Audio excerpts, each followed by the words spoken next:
Hi, I'm Julie Fergus of DIYVRBO, Do-It-Yourself Vacation Rental by Owner, and in this video I'm going to show you how I fold bath towels.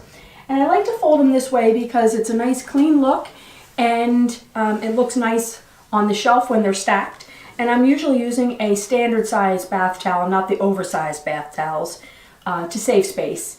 And what I do is I take the towel, I fold it in half with the finished seam on the outside.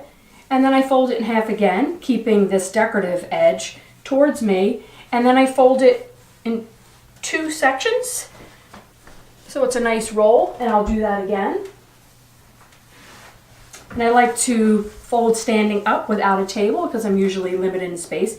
Take the towel, fold it in half, fold it in half again, and then fold it 2 times. Neaten up, and then you can see when it's stacked with the front band facing forward, it's a nice clean look for your shelf.